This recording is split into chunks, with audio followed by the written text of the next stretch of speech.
Now we move on to our speaker for the evening. This gentleman is an inventor. He has a litter box odor control device. For those of you that have cats at home, I'm sure you will appreciate the value of such an item. It's an attachment to an existing covered litter box. He then formed a company to manufacture and sell his invention and has expanded that to contract assembly work in aerospace, medical, and commercial industries. He has a quality ISO 9001 AS 9100 certification. That's the highest quality certification that means you are eligible to make products to military specifications at the highest tolerances that are needed. He's registered as a diverse supplier with over 150 industry leaders and works closely with the Arizona Commerce Authority. The topic tonight is a successful invention journey from licensing an invention to creating a contract assembly corporation. I give you Dwayne Baker.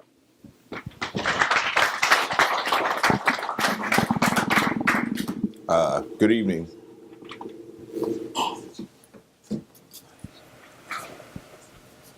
So anyway, we'll start off. So how my invention actually came about, most of us that are inventors know that it's kind of a thing that you have a problem and you want to fix it. So mine being a litter box odor control system, my wife has cats. And when we got married, this is my wife, Kay, here.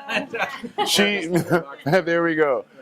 She has cats, and I've never had cats in the house. So when we got married, it was a big adjustment. And then my stepson comes home from the military. I went and picked him up, and his new wife that was, I guess, 18 at the time, they're going to be cat rescues. So they decide to have cats. So by the time I went out there and picked them up, we drove cross country with all these cats in the car. And when we got here, we had 13 cats in the car at one time, 13 cats in the house at one time, and a dog. And no one would clean the litter box. As you know, you have these youngsters, they don't want to clean it. So it became a problem. So it was really bad. So we'd gone up to my mother-in-law's and we were driving back, and I was saying up at her house, the litter boxes were the open ones. And I was saying, oh my God, this is just like overwhelming. I can't take it anymore. So as we were coming down the hill, I was going to have neck surgery. So I was taking some medication, and I thought I was asleep for, I guess, a couple seconds, but it was longer than I thought. And I came up with this idea on the way back from Prescott. So we stopped at Petco and went inside and went in their fish department and bought carbons and a whole bunch of different things and went home and started at my kitchen table.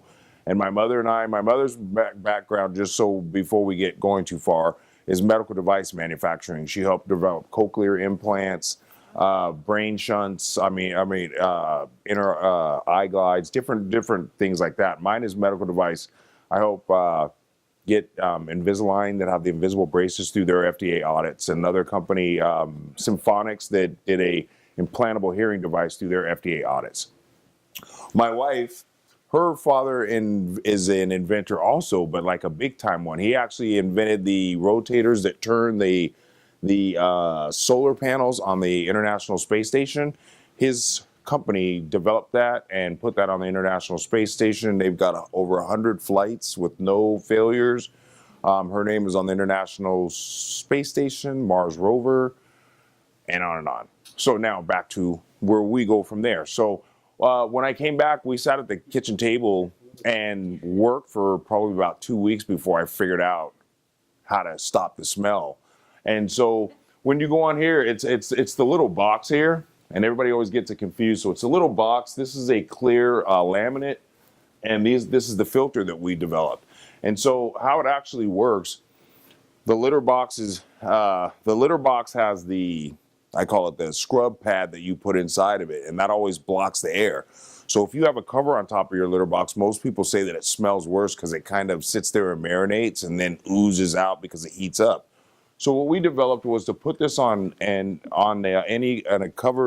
existing covered litter box, and you take out their filter and put this little, she'll show you in a minute, but you basically put this over the vents.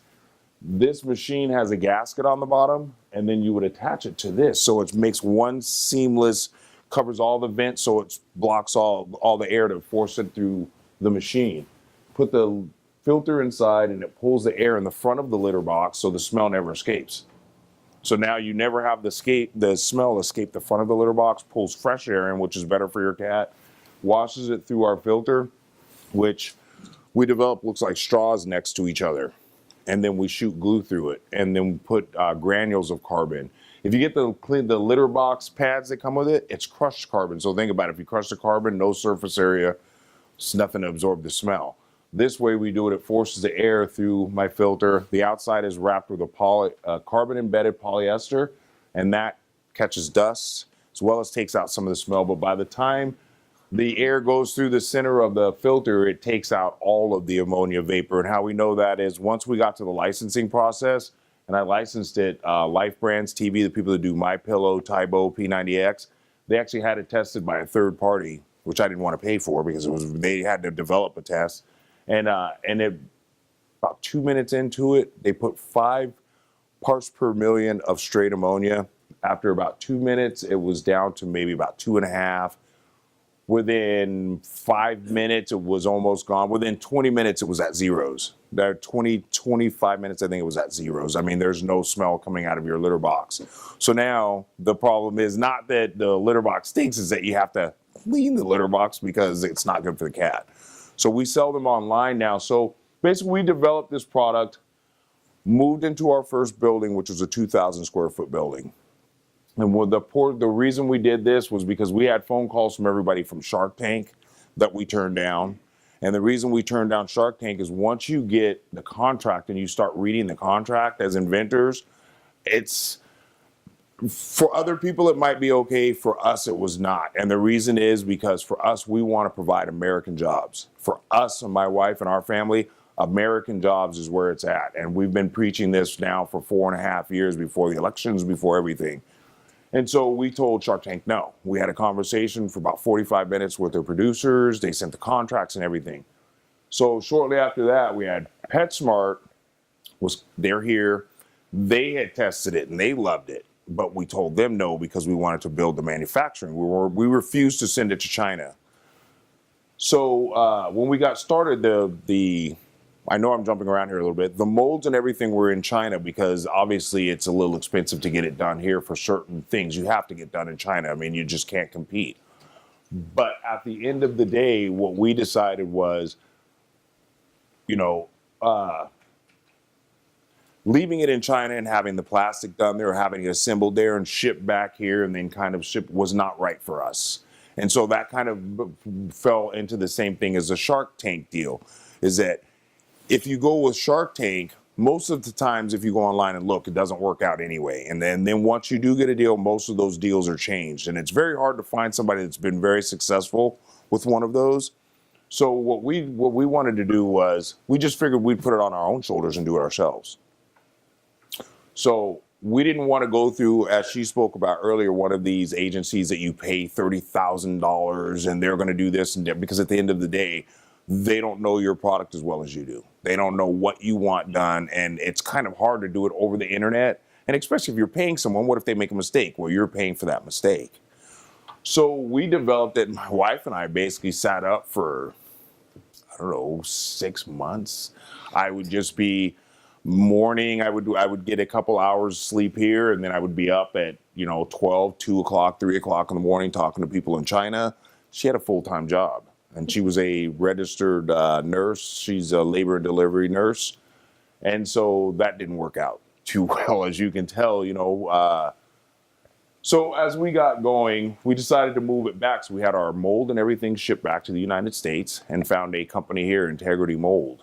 And when we had it shipped back here, after talking to them, explaining what we wanted to do about American jobs, American veterans, what we really want to do with our communities, we were able to, by talking to people and getting in there, explaining what you want to do, I found out that a lot of times people are really willing to work with you because they figure it's going to work out for me in the end if this product is successful. You see what I mean? So it's like in the very end, it's kind of a partnership. If I go over here to this Integrity Mold that does the plastic, they were very competitive with China. Well, by the time you figure I paid to have it done in China, they put it on a boat, goes through customs, you got to pay for the customs, you got to pay for the shipping, and then it gets here and it's wrong, right? I mean, obviously you guys are all getting started here, I guess, and some of you a little further along than others, but we all know that if you've been a little further down the line, the mistakes are very costly. Mistakes when they come from China and it's not right, you can't send it back. What are you going to send it back? You really think they're going to take it? They're not going to take it back. And so you have really no one really to complain to. And so my wife and I ended up eating. We have thousands of plastic that the lids fall off. And it's as simple as that. The lids that are here needed a little nodule on the inside of it. But as the gentleman that did our drawings forgot that. And so even when I reminded him, he didn't put it on there. Sent to China, which was approved. They did the plastic, shipped it here. When we got it here, I got the first one, then turned it upside down, the top fell off. I can't sell those. We have 1,000 units sitting there. And at the price that they were charging and getting here and shipping, I mean, it was like $7,000 in shipping plus the amount for the units. So it was about a $9,000 mistake. You know what I mean? And so those get that, you can't do that a lot. And so for us moving it back here to the United States allowed us to go over to Integrity Mold and check on what's going on. You see what I mean? And by having things in Arizona, a lot of times you really don't understand the importance of having things close by and how costly the mistakes can be. And even time. I mean, when you're sitting here and you're working your product and people want your product, it's like, go, go, go. And then this stuff shows up and it's wrong. It's kind of hard to get these people to wait and kind of build the trust that you need, because companies are looking for a lot of trust with a lot of these things. You know, they're new products. They don't want something that's going to fail, something's going to hurt someone. So we'll kind of move on. So basically what we did was we decided we were going to do it ourselves. So as we started doing all this and getting everything prepared, we moved into our first building, which was 2,000 square feet. During that time, we were working, trying to get it licensed, which is, as you all know, very, very tough. And so I just spent my whole days and nights and leaving messages she would send emails. I have a learning disability, a severe one, so I don't use computers at all. I use my phone. I run my company off the phone. I don't even have a computer sitting on my desk. Most people think I'm joking, and I'm not. And so with that, I would just make 1 million calls. I mean, the person that believed in my product is us. No one else believed in it. Everyone else said, you're crazy. You need to change. You need to change the part that attaches it there. This could be done out of this. Everyone's got an opinion on how to do it, but the part that they're forgetting is you didn't invent it. So you don't exactly know what I'm trying to do. You see? So as we started going with the company, we just decided we were going to do it ourselves. So as we started getting more down the line and really trying to get people to license it, other companies started. Walmart flew me to Bentonville, Arkansas. I went out to Bentonville, Arkansas, met with their buyer in a little small room. And I mean, the room is probably, you can fit a little plastic table in it. It's got a little 13-inch TV on the wall, and that's it. Anybody that goes there, you go to the same rooms. And we told them no. And the reason was, once again, our manufacturing was not set up. We were in a 2,000 square foot building and trying to do it ourselves. So Walmart is going to give you one shot. And if you don't get it right, you'll never get another shot again. And so I told the buyer is, what we want to do is, I explained how we wanted to provide these jobs, went into what we want to do, and he was very nice. He kind of says, no one ever really turns us down, but okay. And he said, when you're ready, come back. You know how that goes. And so we were willing to bite the bullet. I mean, this is something that we really wanted to do, was provide these jobs. So we knew we had a great product. It was just about getting it here, getting the suppliers lined up, making sure they're reliable, that you can have your stuff manufactured. That's an important part of it also. You need to be looking down the line at that, is where you're going to have these things made, how you're going to go about, the distribution. These things should, the way I see it is, it should be thought of way ahead of time, because when you get there, it's a little late to start thinking about it. When people are trying to move, you got to kind of got to work ahead of where everyone else is and be a step ahead of everyone else. So after we turned down Walmart, that's when we really started going crazy trying to license it, get all the we got the trademark done on the name, had the patents filed before all this stuff started happening. So we were just really pushing it, starting to push it down the line. And so we had Life Brands, after calling and doing a whole bunch of stuff, basically Life Brands called us back and we sent them out some samples. And after we sent them out samples, the president flew out here and met with us in our office and basically told us that he knows we've got a one-of-a-kind product. And we had been told that by Walmart, told us you're not out here by mistake. Petco, PetSmart, I mean, we've met with everyone and so they've all made it clear that this is a one-of-a-kind product. So with the negotiations, he made 5 offers over probably about a year and a half. And we said no to every one of them until the very last one. And that last one was a 50% deal. And so with that, it sounds great, but with that comes a lot more responsibility on our end as far as helping and getting.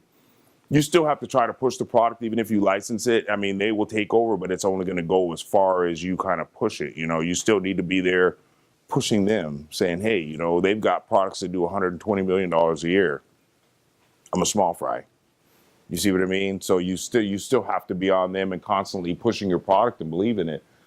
So with that, before as we're going here, I know I'm jumping back and forth, but during that same time period, my wife and I were having a conversation about, we didn't want this to, just like any product, you might have the best product in the world, but sometimes it just doesn't work out, timing, different things. So what we wanted to do was make sure that we spent a lot of money developing this. So one thing we wanted to do was make sure that we were protecting all sides. So it wasn't just this is the one shot and that's it. Because at PetSmart and different things, most people don't know you have to have more than one SKU to even get really on there. So it's hard to just get there. You have to go through a distributor and different things. So what we decided was, we'd keep pushing this, but we're going to start going into the contract manufacturing sector. And so we happened to be at a technology conference in Tucson, and there was a gentleman from the Arizona Commerce Authority, a vice president, that had spoke up on stage and he'd come by. And my wife said to him, we're starting our own contract manufacturing house that we had just talked about, but hadn't really gone into. And the guy was like, really? So he came and started talking to us, and he was in our office 2 days later. And so we started from there and started moving towards it. But within, I guess, a year of that, we had moved from that 2,000 square foot building to a 3,500 square foot, and started taking our certification for the ISO 9000 and AS 9100, and became the only Black-owned ISO and AS 9100 certified company in the country. And so with that, we're certified through, like he said, Bell Helicopter, Raytheon, Orbital ATK Space Systems, Johnson & Johnson, the federal government, Homeland Security, the state through the ADOT, the city of Phoenix.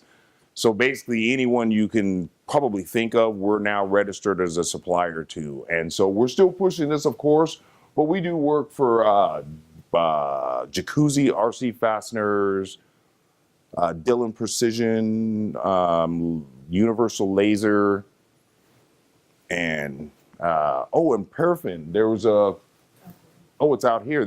I guess there was someone that was part of here that was a Paraffin glove treat. The Paraffin wax gloves. I don't know if you guys have ever seen them, but Oprah chose it as her top 10 product for 2016. And we got that contract about a month ago. And so we secured that contract and we start working on the equipment. Should probably be there tomorrow. And so we've worked to get the equipment to do that, which is, we're trying to stop jobs from going to China is what's going on, and Mexico. And so we're really fighting at every step to try to do that. And so the entrepreneur journey is a tough one. I mean, it's a tough one, but at the very end, you never know where it's going to take you. I mean, look where this has taken me. Think about it. Me sitting at my kitchen table and coming up with something that was this tall at the beginning. Now it's this tall. Now it's been licensed, but it's also turned into this other company. So it's, you just want to kind of stay flexible.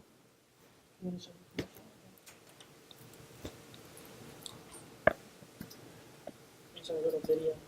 Oh, this is the commercial that Life Brands came up with? Oh, wait, I'm sorry. Uh-oh. Oh, there's no sound. Sorry.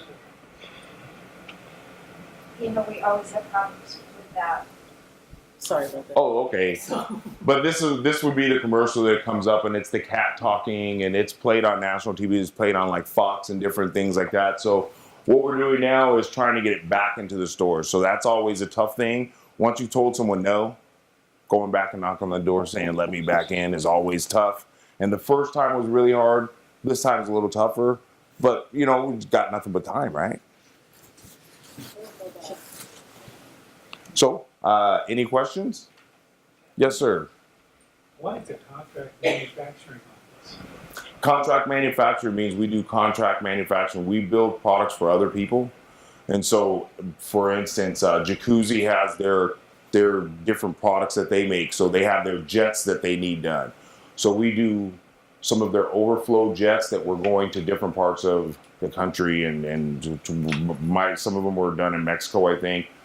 But we're doing some of their overflows. So we do products, like I said, for these different companies. So what they do is supply us with sub-assemblies, and then we turn them into final products. So, you know, if you were to invent something, you had 20 pieces, you could, once it was all finalized and what you were doing, you needed 20,000 of them. You just have all your sub-assemblies, all the pieces sent to us, and we can put it together exactly how you want, all the way to packaging.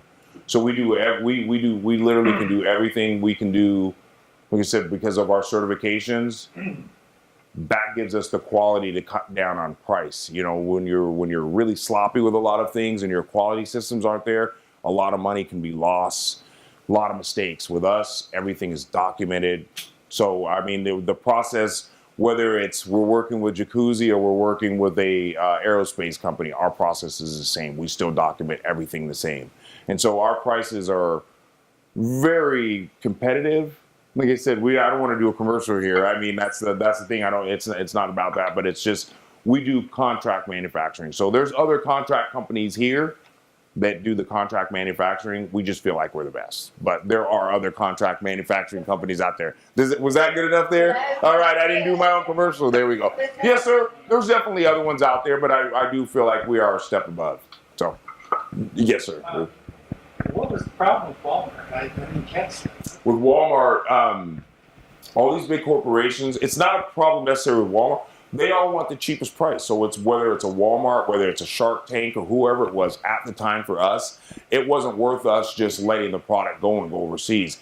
That's what we talk about now. The only way that you could do it is to go overseas. Basically, yes, because of the pricing that they want. Their pricing schemes, when you all get your stuff in there and you go visit Walmart and these people, you're going to be shocked at what they want you to make and what they're going to make. You're going to be like standing there going, you're like, really? That's what it is? And they'll beat you down from that.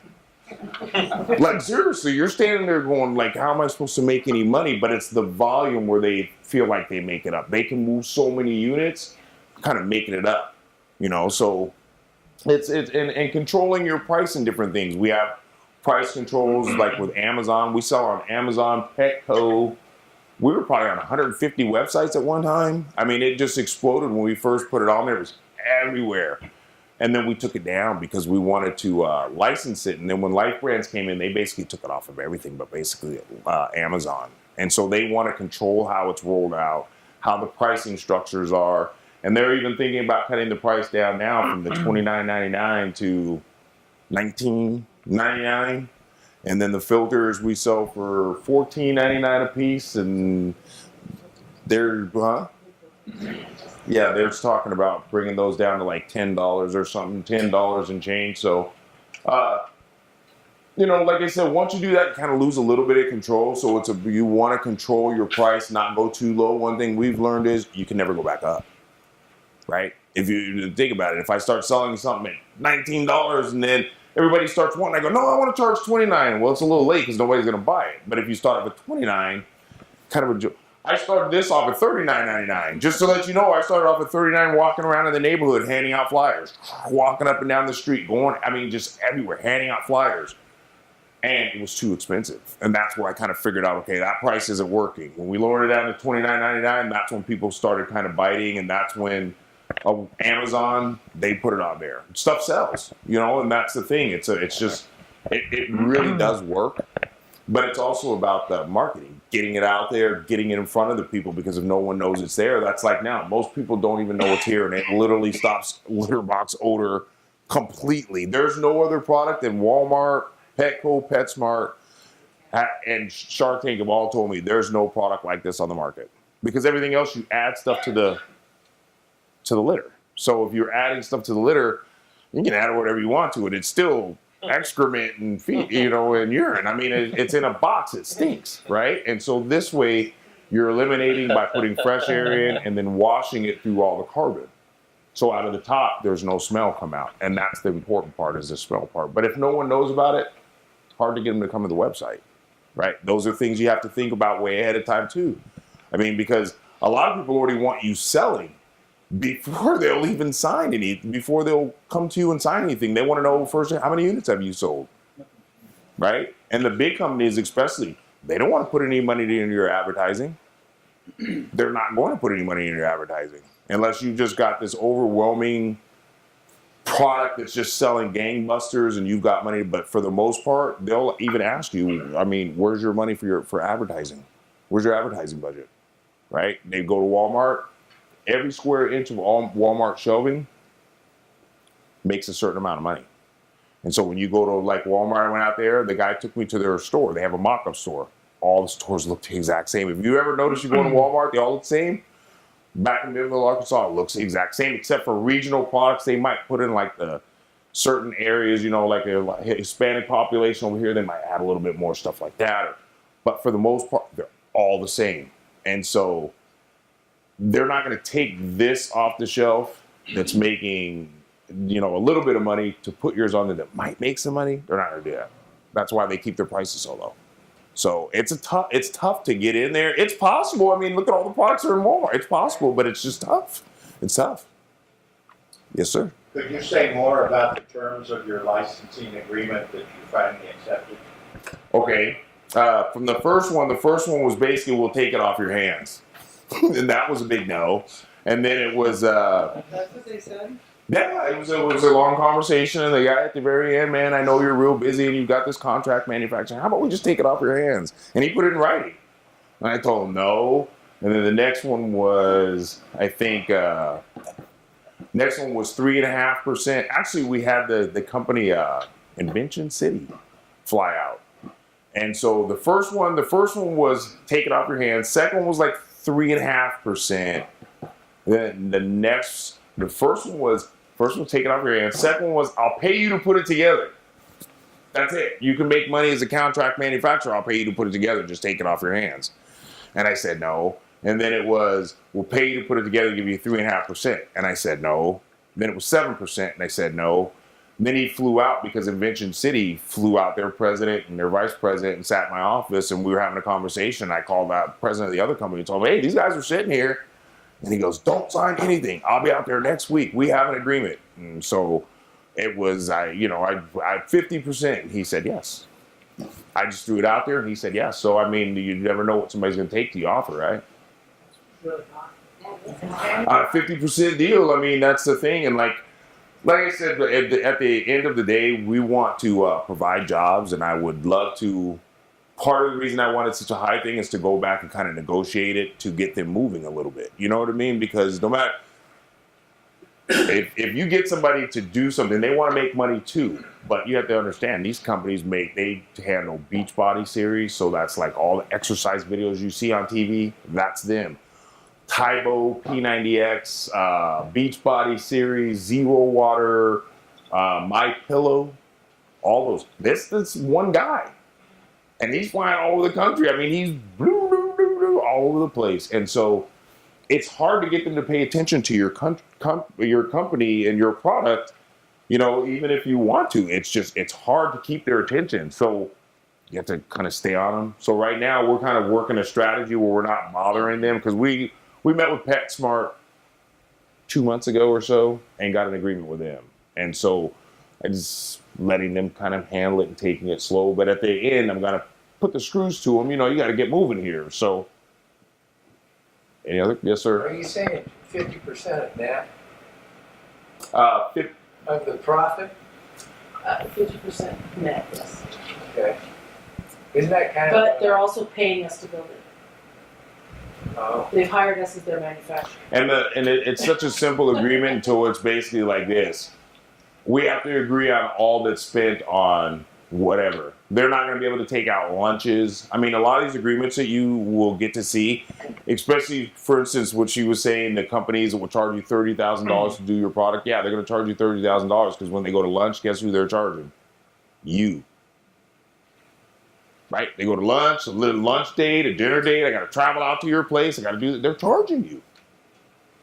Right? He's not charging so do you require certain X number of sales? us. Yes. There's an agreement that, I'm sorry. No, absolutely. Agreement that he has promised that if he doesn't meet such certain sales quotas by any certain time, then he'll pay us a certain amount that we need to make up.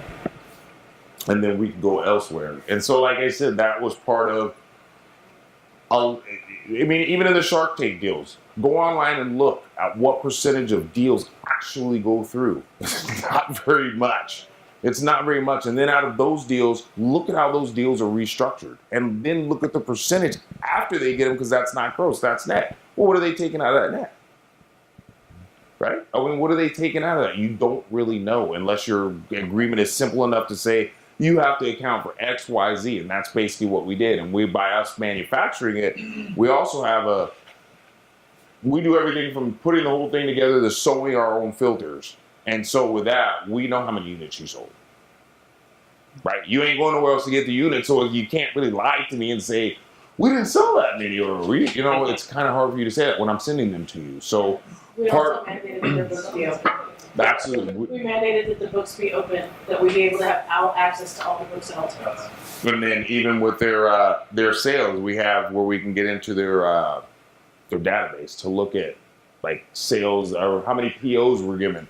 All we want to do is be able to watch the loop of how many are actually being sold. What's going on? We want to be able to find everything. I don't trust anyone. So let's just get this. I don't trust anyone. I don't trust anyone as far as why? Because they're going to take your idea. They're going to take, what did she say, $30,000 later, and then you figure out, damn, I could have made a couple phone calls and done that. You see what I mean? So they're going to take advantage of you, and it's up to you to not let them. I mean, most of the stuff that these people are doing, if you get on the phone and just go, like I said, I don't even use a computer. All you people in here probably can use a computer. I don't use a computer. Think about that. I use my phone and Google. So when I get on my phone and Google anything I want, I just start looking. And it may take me 15, 20 minutes to find it, but once I find it, I just get on the phone and start calling and ask. Ask. The people will tell you anything you want to know if you ask, and you're nice enough about it, right? Just be nice. Do you have an expert advice in writing up contracts? My mother was very adept at writing government contracts from the company that she had hired on. So she helped us out, and then we ran it through a business attorney to make sure that And it was just above board. It was just more about talking to them and making it as simple as possible. The more words the way I see it is, the more words you have on a page, the more it's easy for you to cheat me. Yeah, it's only a 2-page document. And that was set up by us and written up and done, and it's as simple as pie. And you can't cheat us. And that's what the whole thing is. You want to keep as many words off the paper as possible, because they'll have you paying for everything. They'll have you circling back around paying. So. How many employees do you have? Right now we're at 14. 14, we're hiring. And hiring, if anybody needs manufacturing job. Yeah, we're hiring right now. And so we just expanded. Actually, we got a 2,000 square foot building was our first one. Then we went to 3,500, and we just added another 3,500. We're up to 7,000. 7,000 square feet. And then that's probably for the next 4 months or so. And we hope to be in another building by then. And so by adding all these different contracts, it allows us to keep doing this. You know, this has turned in, like I said, your invention, and I would have never thought this. I was playing golf and doing different things. I mean, because I used to do the medical device manufacturing. So when I came out here, I was just kicking back with my mother and kind of like getting to know each other. And then we came up with this, and it's turned into where she works for me full time. She's 72, 73, and she works for me full time. And if it wasn't for that, she would just be kind of like, you know, got all this knowledge up there. Well, with that knowledge, we got a perfect score on our ISO certification. Think about that. No one ever gets a perfect score. We got a perfect score across the board because my mother was there and did all these things. So your idea that you have now, you turn that idea into, the way I see it is, there's nobody that can tell me I can't do something. Do you see what I mean? It's like you come up with this great idea, take it to your family and friends. How many of you ever had this? You have your idea, man, I came up with this great idea, and you go in front of your family and friends, they're all just sitting there.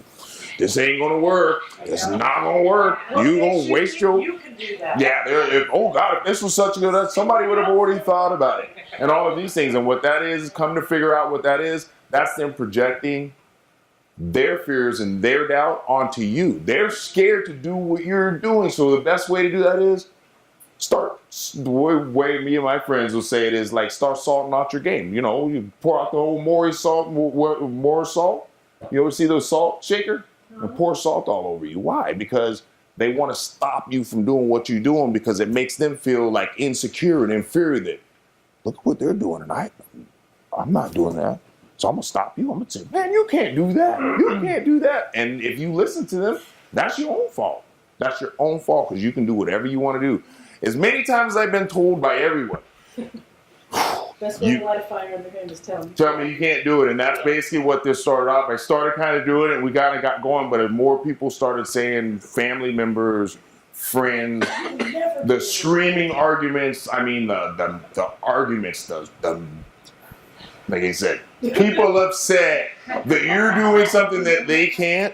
And that's what, I mean, I finally had to sit back, because I was taking it kind of really personally, like, wow, this is like upsetting my family and getting everybody. But then when I sat back and said, wait a minute, for a minute, now I'm trying to do this and you're stopping me. So do you really have my best interest at heart?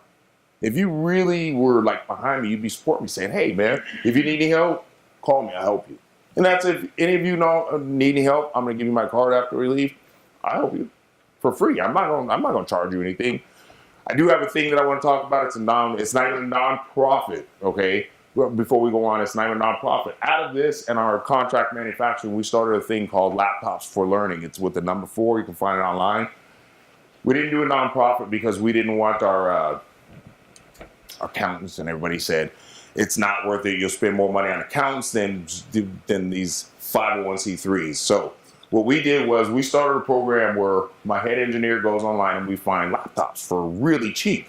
And then we find them, we buy hard drives by the cases, and then we would just replace all the hard drives, get them up to date, and then we donate them to kids. So there's like a school downtown here called Create Academy, and last year when their graduating class was going into high school, there was 26 graduating kids, and I gave them all laptops.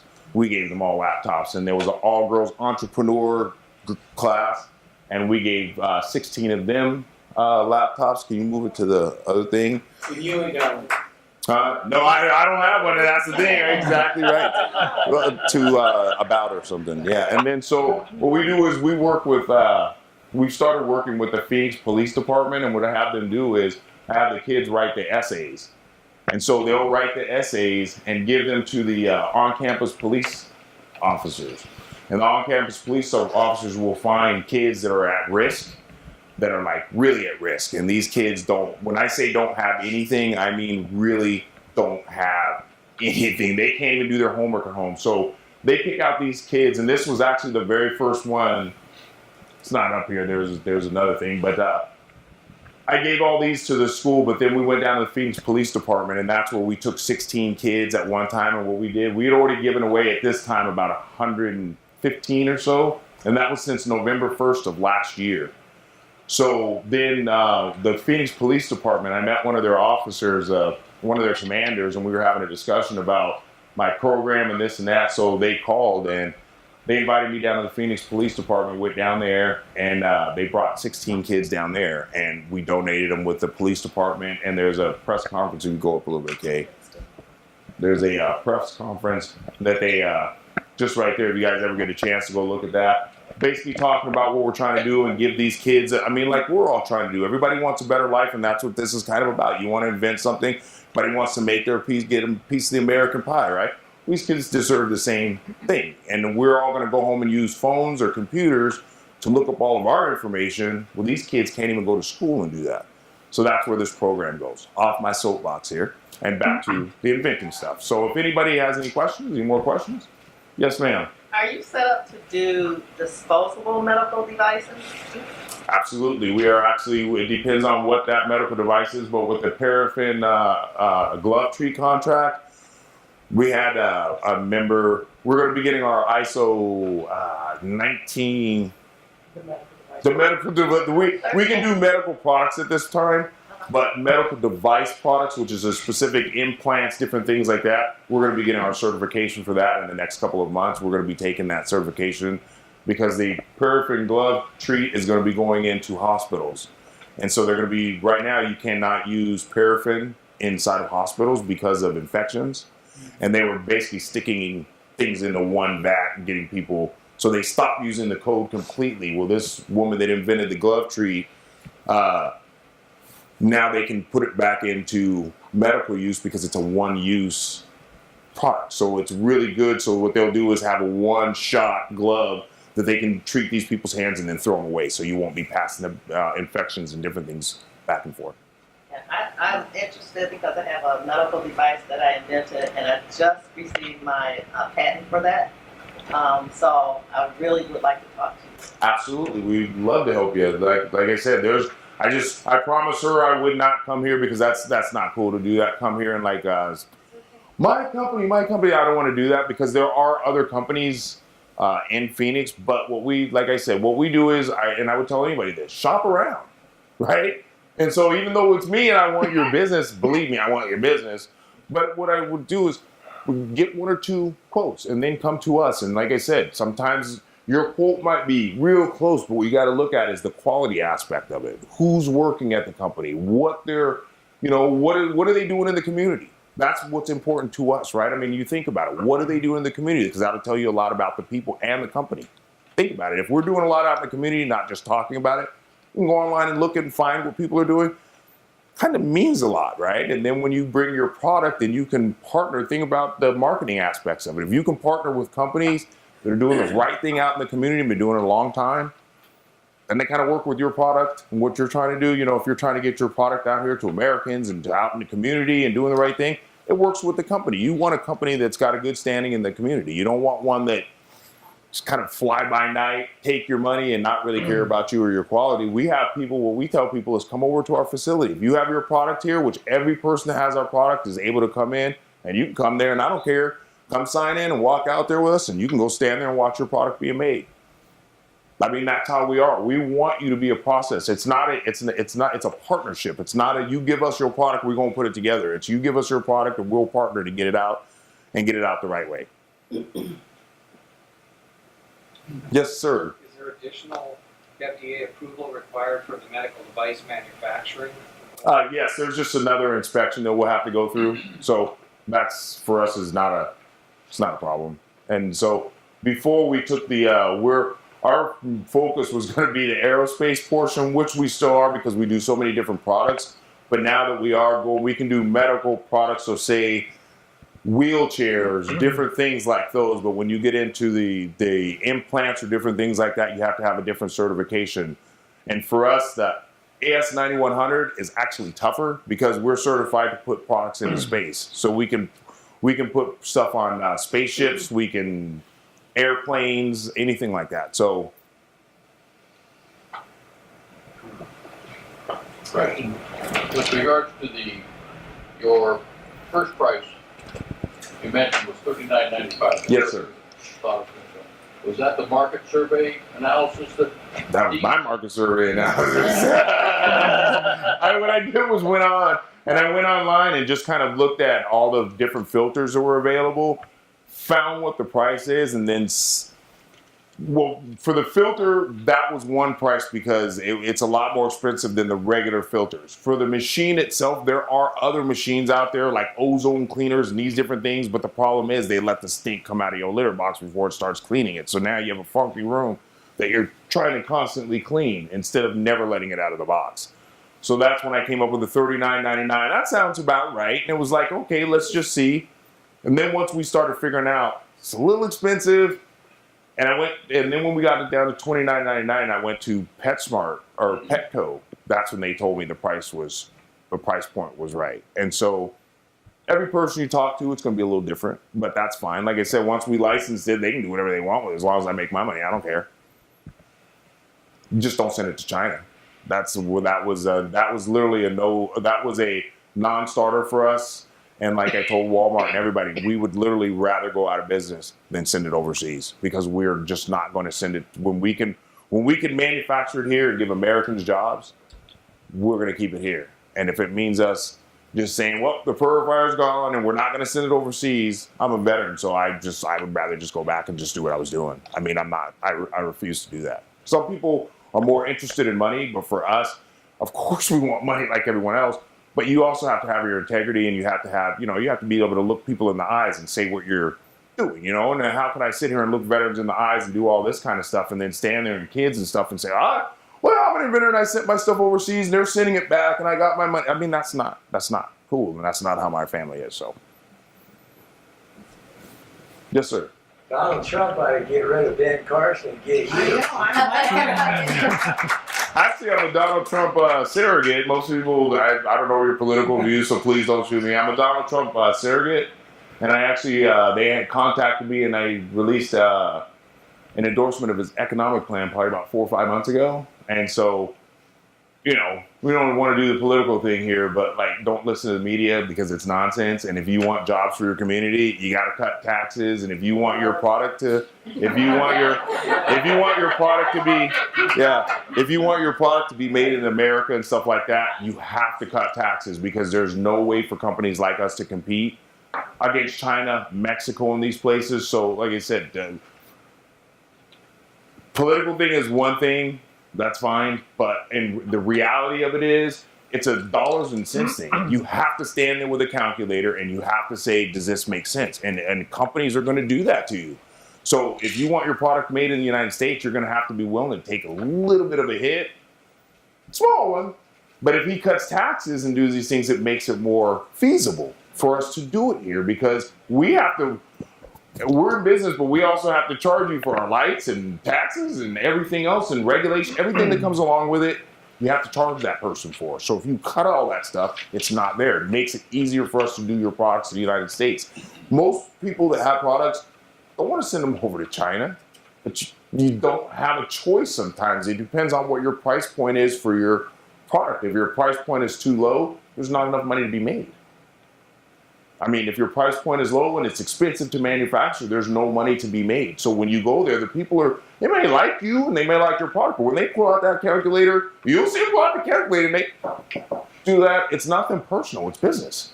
It's business, right? And that's how you all got to be with your inventions. It ain't personal. Believe me, I bump heads with a lot of people, and I got a lot of people mad at me, and I do not care. And the reason is, whose money am I spending? Whose money's being spent up every month trying to get this going? Who's doing? Me, my wife, us, right? So I don't care what other people think. Your opinion to me, it really doesn't mean anything. Not in a mean way. Not seriously, not in a mean, I'm mad at you way, but in a way that I'm not listening to you. I don't care what you think. I know what's best for my product, and this is what I'm going to do. If you're not on board with this, you need to stand over there and get out the way.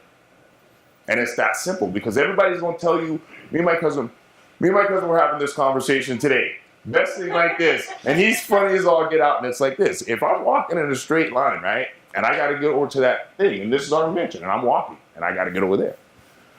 I got my mother calling me over here, and I go over here. She's telling me, you need to do it that way. And I got my brother over here telling me, and I got friends. You'll never get there, because you're stopping every couple minutes, right? If you know which direction you're going, keep walking. You guys want to come with me? Come on. And if you don't, stay over there. And it doesn't have to be personal, but a lot of people take it personally. You see what I mean? And I can see him shaking his head right here. He knows. Some people take it personally when you do that type of stuff, right? And it should never be personal, because it's business. It ain't personal. It's business. So when you first started manufacturing your product, before you started going to people to see if they can actually make it for you? You already have your patent and everything? I never looked to anyone to build it for me. That's the thing. When I sent it, I was working with China, it was we worked with Alibaba. I don't know if you all have heard of the website Alibaba, and so that's like it's like a collection of manufacturers across the world, and so you can find anything on there. You can buy a boat, you can buy a car. I mean anything, and so that's where we got our molds done and all those things. But I never was like, I'm going to find a place here to manufacture or China. That was never my intention. No, I just said no, not at all. And once I knew if I was going to manufacture it in the United States, I was going to do it. Well, with Alibaba, like, I've heard some products when they get sent over to like China or other places to get made, that China will back up with some places, some manufacturers will take that product. Oh, they're going to. Not if. They're going to. How do you protect that? You get a better name than they got? I mean, that's what every person that I've talked to, even the stores will tell you. You can have the best patent basically around. Somebody's going to get around it. If you got a great product like this, man, you can't patent a fan in a box. So I had to patent how it hooks on and different parts of it, right? But the thing is, somebody's going to get around it. But if everybody goes out to buy the purifier, they don't want the smurrifier. I mean, think about it. I go to the store to buy a purifier. Do you want the smurrifier? No, you want the purifier. So you're going to be like, well, where's the purifier? So that's the thing. If you have the name, right, you don't want them. I mean, that's like you got Nike shoes, you got the bubble gums. You going to go to Costco and buy the bubble gum shoes sitting there? No, you're going to go buy some real Nikes, right? Well, that's because Nike, but it costs the same amount to make Nikes as it does the other ones. Yeah. Also, we had an extra advantage that our filter is specially engineered and it was already being made in the United States. So they had no knowledge of our filter in China. So the box itself is not going to do the trick without our filter. I work with when I was coming up with the filter because I was sitting at my house and she is a seamstress and she basically sewed filters, we glued filters, boxes of filters. I mean, I probably got 15 different filters that none of them really worked until we came up with this. But I worked with a company out of Houston and we were able to go back and forth and send samples. And that's the thing. I mean, most companies send you samples for almost nothing because they want your business, right? So you can get samples for pretty cheap. It's just about getting a whole bunch of suppliers. So I mean, for a filter supplier, for instance, I probably called 10 different filter companies and nobody would work with us. Your volume's too small. Right? Then the other ones, we don't want to help you develop a filter. Even though I have got that in, they don't want to help. Why? Because they're not making you money. They're not here to help you. They're here to make money, right? So it's like it's all the workarounds, but that's the thing. For me, it's a challenge. Yeah, I'm not going to help me. Okay, I'll do it this way then. And that's the thing. I just never, like I said, I'm always 2 or 3 or 4, 10 steps ahead of everybody else. I mean, people that work for me, they'll be sitting there and they think we're still talking about this and you have no idea. You're still sitting here talking about this and I'm way down here on another conversation in my head and what I'm doing. So that's like even with the invention. The filter wasn't going to work this way. I've already got 3 other ideas for it. So we're working on those and she was fine. That's why she quit her job. She's a high-risk labor and delivery nurse. And so she's making great money and she quit her job. One day she'd just come home, she'd be tired, we'd be working until 2, 3 o'clock in the morning. She'd go to sleep for a couple hours, go to work, and it was like, can't do this anymore. So she came in one day and just quit. And she quit. And so she's worked for us for the last 3.5 years. Yes, sir. The 10 filter companies that would not work with you is like the lady that came up with Spanx. None of the knitting companies would work with her. Yeah. And one man she talked to went home and said something to his wife and daughter. And they said, call her back. I never heard of that, really? One guy took a chance and Spanx is now over $1 billion company. And that's the Oprah effect as well. Yeah. But see with that, it's just like you said, people are going to tell you no. I mean, that's kind of what this is about. If everybody was going to be an inventor and have a product up on the internet and have licensed and do, Well, if it was so easy, everybody would do it. Think about it. If it was so easy, everybody would do it. But most people, I got this invention, and a week into it, well, yeah, I got this invention, and a month into it, yeah, I had that invention. You see what I mean? But everybody here, you guys have signed up and paid to come here, so you obviously have something that's making you go forward. It's just about go. If there's a will, there's a way. Put it that way. When we started off with $25,000, and that $25,000, huh? $2,500, and then it started moving, and then it was like going down the line. And so this is one of the great ones for me here is raising money. Has anybody tried that yet? You guys tried to raise money yet? You get people to invest in your idea. Yes, sir. A question in that regard, because you're talking about a license agreement, but you're manufacturing your product. Yep. Isn't that licensee an investor? No, what happened was during the negotiation, my negotiation was 50%. So once we did that, I explained to him I didn't want to send it back overseas. That's part of what's getting into. Raising money is very tough. If you haven't been through that process yet, it's like, get somebody to give you, I mean, $1 million, $500,000. I mean, it's hard, right? And so when you don't have that money and now I got this 50% deal, it's like, okay, I got to move on from the purifier because I got all this other stuff going. So now we got the negotiations going. This guy showing up, got the deal. So kind of had to give up on the keep everything in the United States. It's more, okay, we got the deal now. Love to keep it in the United States, but I got to try to bring these other jobs with Jacuzzi and all these other things and keep my company going to provide these jobs because I can't get investors for this. And so my family, we've never taken a loan.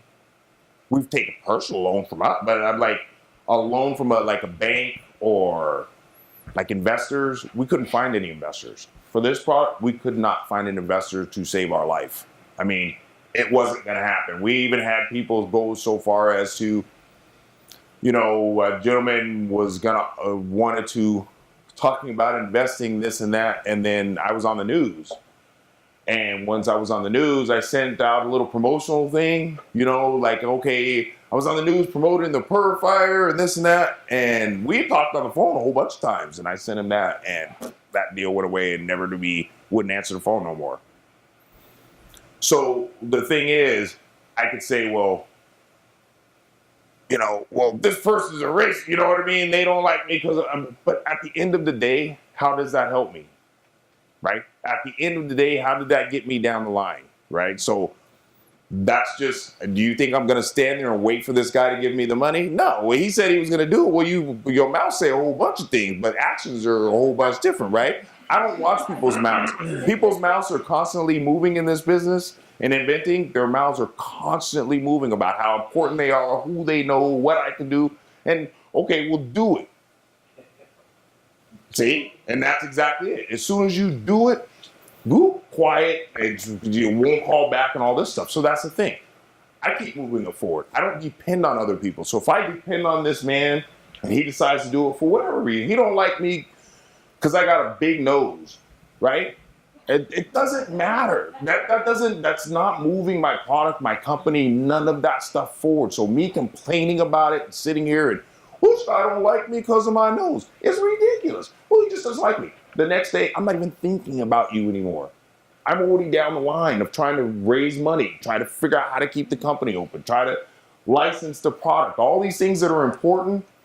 Most people, I would suggest write them down, but I have my own system. My own system is it's like an exercise. You know what I mean? When you have learning disabilities like I do and not writing stuff down, I get confused. So if I write stuff down, she'll tell you, I still have stuff from the very first day that I invented, and they're on a little piece of paper about that big, in drawers, and in my office, my drawer, I open it up and papers will start falling out all over the place. And so that would be like if I wrote something down, I can't even explain it, but for the most part, anything I do, whether it's the marketing, I've done all the marketing. My wife writes the emails to important people. And so but all the marketing I came up with, the idea, the everything. And so it's like an exercise. Once you do stuff in your head enough and you don't write it down, it becomes like an exercise. It's like anything else. You do it enough in your head, it's like, okay, well, I can't write this down. So what I'll do is I'll just remember everything. So I remember everything. I remember everything. When people say it to me, you remember what people say to you, and it's very important and how they say it to you, because you want to pay attention to people's body language and what they're saying. You don't want to waste your time with people that either don't know what they're talking about or just talking. And then when it's time to actually do, they're not there doing. So you want to kind of separate yourself away from those people that are just talking, because there's a lot of those. You get out there and start making the moves that, well, should I do this or should I not? Try. What's the worst that could happen? You fail. Well, this is my 4th company, and all the other 3 have failed, right? So I don't take it as a failure. I take that as a learning experience. I learned not to do the shit that I did back there to make that company fail, right? Because if you do that, you're going to have another failed company. So that's the thing. Always look at your mistakes, and it's not a bad mistake. I mean, our $9,000 plastic mistake. I bet you one thing, we didn't make that mistake anymore. Why? Because that mistake hurt, right? So that's it. Yes, sir. So your personal technique of getting in the door for approaching a potential licensee or something is telephone? Telephone. Because you send the email to somebody, and I will send me an email, and you might not get answered, and unless I tell her check my email or I'm answering it or something. But some of these people are so, like, for instance, Walmart. You know how many people they have sending emails, and I mean, it's just like. So what I figured out is Walmart. You call there and they'll go call the corporate office in Bentonville, Arkansas, right? And they'll say, well, who would you like to speak to? And you're sitting there, well, I want to talk to somebody in this department. And they'll go, well, do you have a name? Well, no. And they'll go, okay, well, we'll talk to you later. Click. Right? So how did I start getting around it? Get on LinkedIn, right? Put in the buyer for your department. Find their name, and then get online, get on the phone. You call up Bentonville, Arkansas. They'll answer, Walmart, this is so-and-so, can I help you? You say, yes, so can I speak to blah, blah, blah, in pet department? And they'll go, oh, yeah, what's his name? Bob so-and-so, yeah. There you go. And you're off to that office. Right? I mean, so like I said, there's a million ways to skin it. We used to send emails at the beginning and you never get answered. And after a while, I got tired of that. I'm not going to sit here and wait on you guys to call me. So I do, I'll tell you what I do. I just bug you till you answer the phone. Right? But I've gotten a meeting with Walmart, PetSmart, Petco, Life Brands. I mean, Shark Tank called us out of the blue, but everybody else, I mean, for instance, that's how I became a surrogate for Trump. Right? That's how they had me endorse his economic plan. And so all these different things, like I said, all these different things for me is all ties into the same thing, the purifier, because this is the beginning of all of the other stuff that's gone on, including the political stuff. You know what I mean? Meeting all these, like Ben Carson. I met Ben Carson a couple months ago. The Republican Party had me come out here when he flew into town. They had me out there. When Mike Pence came, they had me out there. And so I'm just, like I said, I want to really bring jobs. So it's not lip service. It's not lip service. It's the real deal. So if you want something bad enough, you'll figure out how to do it. And that's like me.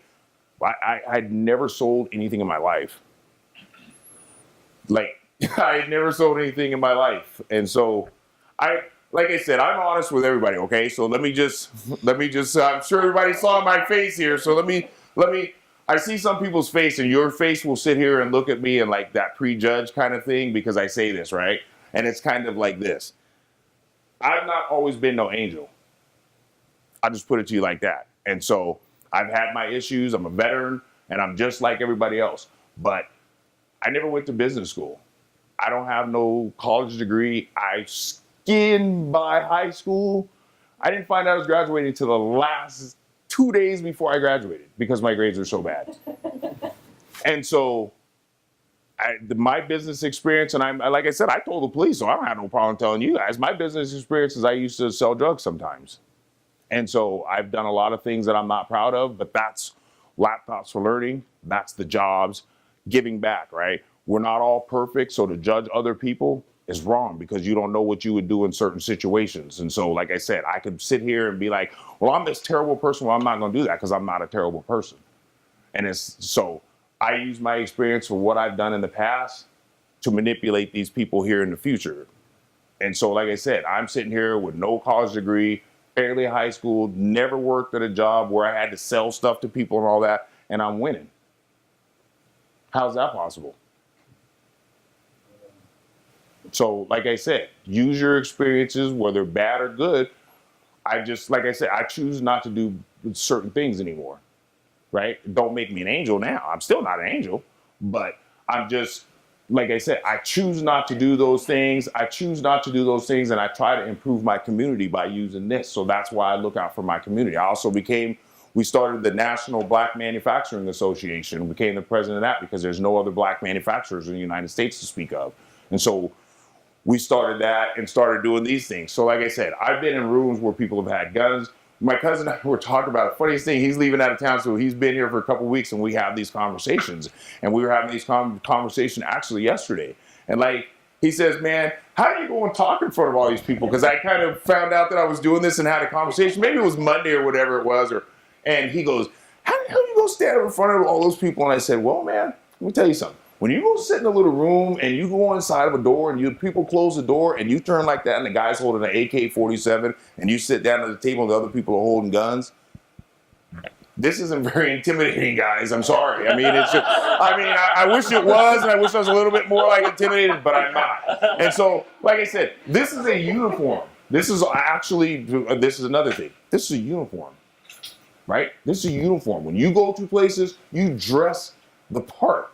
You show up to Walmart dressed in a tracksuit, talk about I'm coming here, they're gonna laugh in your face, right? You're representing your product, so you dress the part. How would I look showing up? I'm called by the Trump campaign to come do this and all this, and I go there and show up in my jeans and my hat and all like I am on a weekend. It's not gonna go over very well, right? But I go dressed this way, and people show you the proper respect, right? And so if you want respect, you have to give that respect. That also goes with the way you talk, the way you dress. When you show up to places, the way you treat people with respect and you're nice to people, you would be surprised what you would get from people when you're nice to them. That's one of the best things. Be nice. It don't cost money to be nice.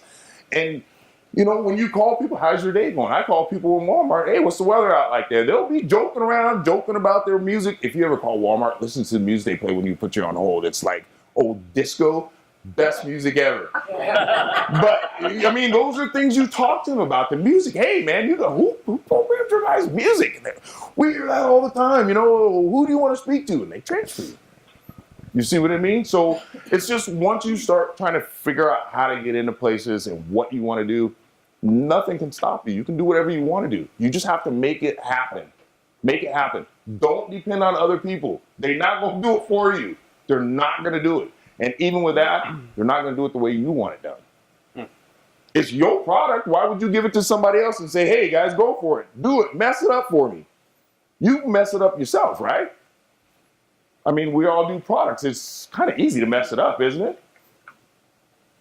So, any other questions? Yes, ma'am. If you put it on a timeline, when you first decided, okay, I'm going to go ahead and license this, how long was that before you actually secured your licensing deal? We were talking about it at the beginning, probably 3.5 years. But that was from, I'd say, 3 years. It took me a couple weeks to kind of figure out what I was going to do. Another 6 months to get all the molds and everything in China and figure out the filters. And then that's when we started talking about how we were going to license it, where we were going to go. And then just kind of moving forward from there. But it takes a while. And it can be tough. I mean, it can be tough because you think people are going to do deals. And like I said, people will tell you a whole bunch of stuff. Yeah, we want to do deals. We want to move forward. My favorite was Walmart. I'm sitting in and the guy goes, what would you do right now if I gave you an order for 400,000 units? And I said, say no. And he goes, no one ever says no to Walmart.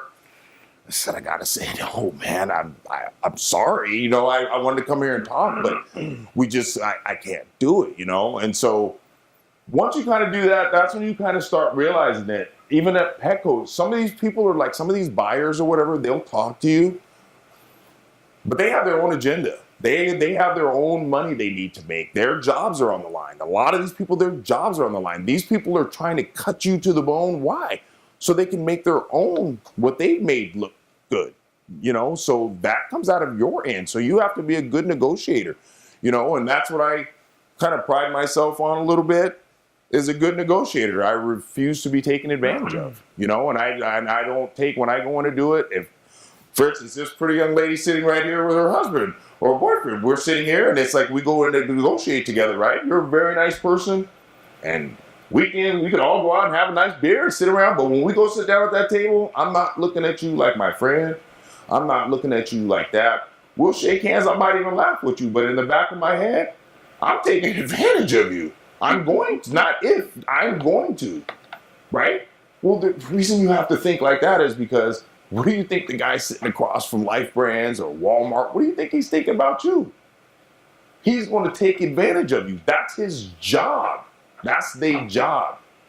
And if you're not just as ruthless as they are, well, it's nothing personal. You're going to walk out, that guy's going to go, got him. And you're going to be walking out going, oh man, wouldn't you rather be walking out going, got him, yeah. And he's the guy sitting back there going, oh man, he kind of got me there. I'd rather be the guy walking out. So, and like I said, it's all in how you think about it and how you present yourself. You know, like I said, I don't really take very much personally like that, the business part of it. And believe me, once you get your invention going, it ain't nothing but business. That's all it is. After you get your invention and got the people you go to license it, the people you go to sell it to, the distributors, you have to deal with distributors, the people you're licensing it with, the stores. I mean, the manufacturers, on and on and on. And by the time you do all that, now you got to deal with your lawyers, accountants. I mean, think about it. All the stuff you got to keep up with, and you're going to want to lose in the end, right? You don't want to lose, so make sure your pricing is right. Make sure when you have in your head, what kind of a deal you want to kind of get. Then once you start talking to all these people and they start passing out all these numbers, because you don't have to, somebody make you a deal, you don't have to say yes right now. They make you an offer, you don't have to say nothing. And you can sit there and try to, like we had the Invention City come out, and then Life Brands called him on the phone. I called him that same day. Hey man, I got these people coming in. He's like, what are you talking about? They're coming in. They said they want to make a deal. Okay, don't do anything. We've got a deal. And it was basically whatever you want. And that's how I ended up getting that deal, was because who you think called Invention City? Me. Why? Well, because I want to put pressure on this guy. He's sitting here making all these offers that ain't got off the pot yet. Well, you going to get off the pot, or these other people are going to do it. Well, when they show up in town, it's kind of hard to say you're bluffing me when those people fly into town and are sitting there, and I'm sitting there going, here they are. You see what I mean? So it's like you set up your own situations to manipulate these people, because they're going to do it to you. So I'm just a better manipulator than they are. That's it. Yes, sir. When the guy at Walmart said, what would you say if I told you I want to order 400,000? Why wouldn't you say something like, well, I'm going to have to set up a manufacturing? That's it. But at the same time, it's no, because when they want it now. They're not wanting you to take a year. They want to answer like then. It would be good if they would sign an agreement and say, we'll wait for you. That's not going to happen. I mean, when you go to these places, this place is huge. And you can walk up and, like, if this was the hallway, the room, like I said, is this wide, and there's a plastic table going up the middle, comes right there, and then the door's right there. It's 13-inch TV screen, and that's it. There's no fancy anything, and they've got thousands of people coming through there a day.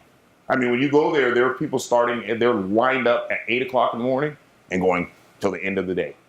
And they've got purses in the hallway that the people are saying no, they store them out in the hallway. And then they got their next product, and they were just showing product after product, and they throw them out in the hallway. So it's not like you're competing with you're competing with a lot of people, a lot of different products that you have no idea are even out there that you can't. If you went on the internet, you wouldn't even see all these products. You show up to a place like that, man, they're lined up. And the people will tell you they are. So you're competing, that's the thing. When you have your product, we started online. We had a little generic website that Shark Tank called us on. It's not even up on the internet anymore. It was so generic till it was ridiculous, but we had to have some presence. Well, she tried, and that's the thing. She was a nurse, but we were doing this ourselves because we were like, okay, we just want to have an internet presence. Let's just Start off that way. Then we'll worry about getting the website kind of going where we want. Let's just get something up. So as we did it, we just started making improvements. But we had a presence. So when people would say the perfect, well, yeah, go to the website. They go to the website, gives you a little bit more credibility, right? And then as you start building that, getting a couple more sales, marketing, and a lot of these marketing firms really got to be careful. These marketing firms will charge you an arm and a leg, and you won't sell anything. Put it this way, at the very beginning, I was doing the marketing. Like on the internet, I don't even use a computer. And we had sales flying off the shelves. I hired an internet company, and they took over, and 2 days later, sales went, a month later, I had to fire them. Well, I had to sign a 3-month contract. You gotta pay. Did that twice. So the second time, first guy had gotten so far down the line, he was, I'm gonna fix this, and by the time I figured it out, it was like, okay, at the end, and I'm gonna hire another company. And then I hired that company, and it was kind of the same thing. And so I ended up just firing everybody. Everybody's fired. I call one day, you're all fired. You guys doing worse than I am. I was throwing darts at it and doing better than you are. You're out. And so got rid of them, but at the end of the day, a lot of money spent. How much was that a month? And so you're talking $4,000, $5,000, $6,000, $7,000 a month. 3 months, you're talking $20,000. So, I mean, that's the thing. These mistakes are very expensive. Very expensive. And like I said, when you have investors, which we don't, if you have investors and you're making mistakes with their money, they're not going to be happy. They're not going to be happy, especially when you're wasting money. Could you imagine going to your investor? Yeah, we messed up and it was $15,000, $20,000 out of the $200,000 that you gave us. That's 10% of what you're doing, right? So they're not going to be happy. A 10% mistake is huge. And it's easy to do with plastics, stuff over in China, not making sure stuff is right in every way before it gets back if you're going to do it overseas. That's yeah, but see, that's the whole thing is when it's overseas, like we said earlier, those mistakes, you can't send those mistakes back. You're going to eat those mistakes. You're going to eat them. And so you want to make sure, that's what I said, by not trusting other people and making sure by yourself, that's how you cut out all that stuff. And so now, I don't, like I said, that was at the beginning and that was a mistake we all made, but now I don't trust anybody. I don't trust anybody. My mother works for me. I don't trust my mother out of the job.